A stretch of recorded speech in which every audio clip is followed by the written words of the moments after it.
Assalamualaikum warahmatullahi wabarakatuh.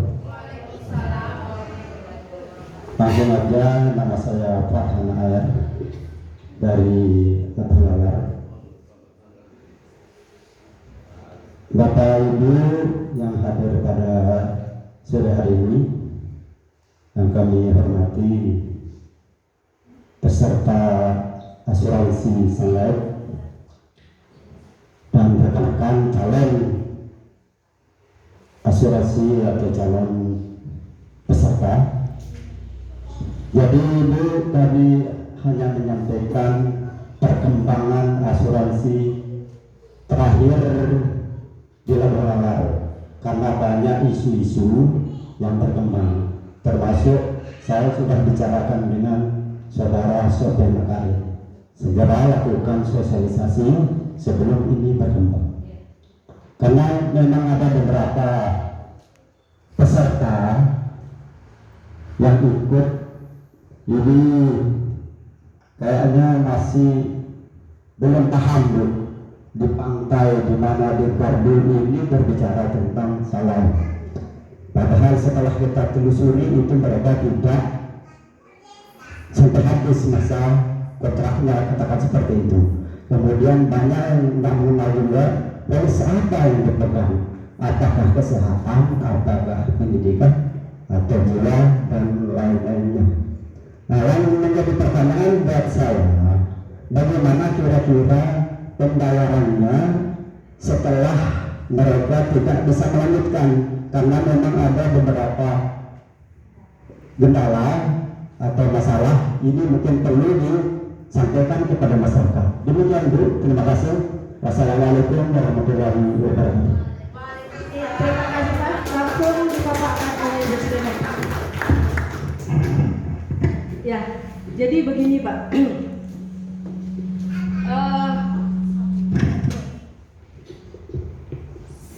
Sedari awal kita membeli asuransi itu sebenarnya kita harus pahami dulu mekanisme kita berasuransi ini seperti apa. Karena pada dasarnya kita memiliki tabungan, itu yang nama tabungan ya Pak ya. Ada dua, ada jangka panjang dan ada jangka pendek. Kalau sedari awal untuk jangka pendek ini di mana? Jangka pendek itu di bank Pak. Di bank, dalam celengan, atau mungkin di bawah bantal ya, atau mungkin di koperasi, itu untuk jangka pendek, untuk emergensi Pak. Tapi kalau di asuransi itu adalah untuk jangka panjang. Dari awal kita sudah bilang bahwa apa sih yang menjadi tujuan kita berasuransi itu. Dari awal pada saat kita datang ke rumah nasabah, pasti kita tanya dulu, Bapak beli asuransi ini untuk apa? Oh, untuk dana pendidikan anak saya. Berapa usia anaknya sekarang? Usia anak saya 5 tahun.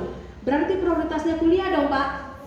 Nah, kalau usia anak dari 5 tahun ke kuliah 18 tahun, itu butuh waktu 13 tahun Pak.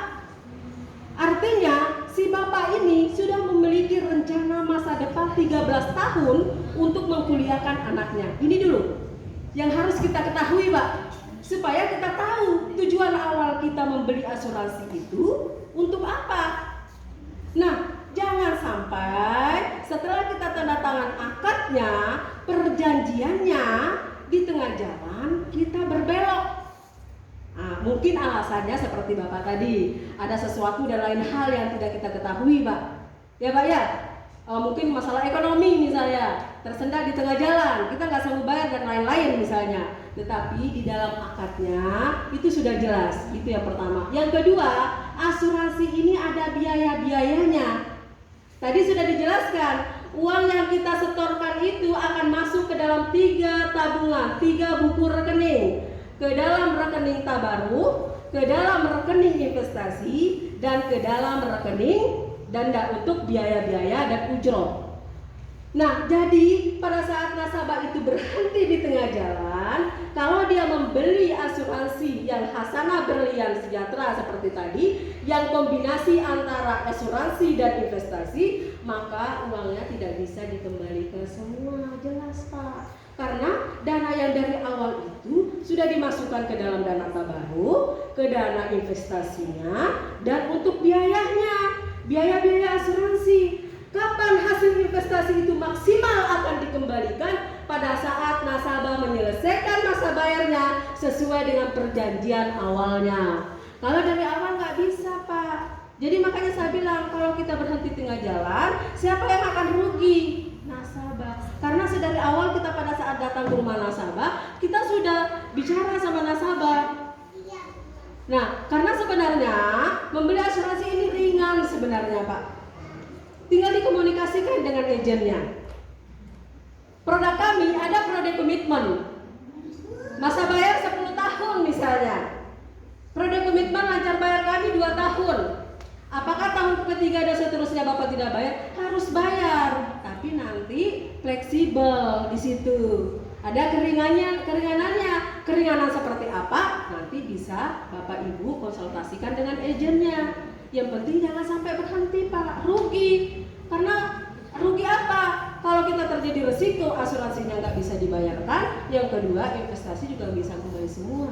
Karena sedari awal kita sudah membuat akad antara nasabah dengan perusahaan. Bukan nasabah dengan agen ya, Pak. Nasabah dengan perusahaan. Perusahaan itu sudah memberikan jaminan-jaminan yang begitu banyak kepada nasabah. Tiba-tiba nasabah berhenti di tengah jalan. Nah, makanya kami selalu bilang ke nasabah, ayo dong selesaikan komitmennya yang 2 tahun supaya ringan. Nanti tahun ketiga dan seterusnya bagaimana, Bu? Apakah saya nggak bayar? Tetap bayar, cuman nanti fleksibel. Komunikasikan dengan agennya. Bagaimana nih tahun ketiga dan seterusnya? Apa ekonomi saya seperti ini? Nanti ada solusi yang akan diberikan oleh perusahaan. Nah, kebanyakan orang-orang sekarang membeli asuransi itu putus tengah jalan karena isu, Pak. Bukan karena ketidakmampuan mereka membayar, bukan. Karena isu. Orang gagal membeli asuransi, mengajak orang gagal membeli asuransi sama seperti dia. Sebenarnya yang rugi siapa? Kita, Pak. Kalau kita sakit, dia itu yang mengajak kita untuk gagal berasuransi ini. Kalau kita sakit, dia nggak akan datang bawa uang kok ke kita untuk biaya rumah sakit kita. Tapi coba, kalau kita tetap bertahan dengan asuransi yang kita punya, Pak. Kita sakit, rumah sakit, asuransi yang membackup. Kita meninggal, asuransi yang membawa warisan ratusan juta untuk ahli waris kita. Tapi orang yang membawa hasutan buruk seperti itu, mereka yang gagal berasuransi, itu nggak bakal bawa apa-apa. Malah mereka bilang, mereka bilang begini, semoga Bapak cepat sembuh ya. Kalau misalnya kita meninggal, suami kita meninggal, paling dia bilang saya ikut berbelasungkawa ya. Ya, sabar ya, gitu ya. Tapi yang harus kita pikirkan adalah nasib orang-orang yang kita tinggalkan. Siapa? Anak, Pak. Anak yang masih kecil. Kalau kita meninggal muda, kasihan anak yang kita tinggalkan.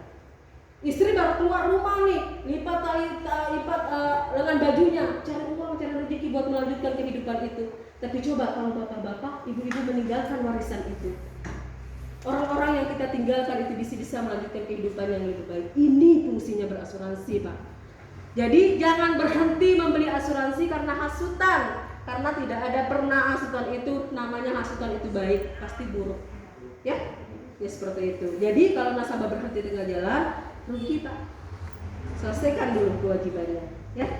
Seperti itu. Mungkin bisa mewakili Pak jawabannya, atau masih ada mau ditanya lagi? Jadi ya saya sambung. Ya. Mengenai apa yang disampaikan tadi, memang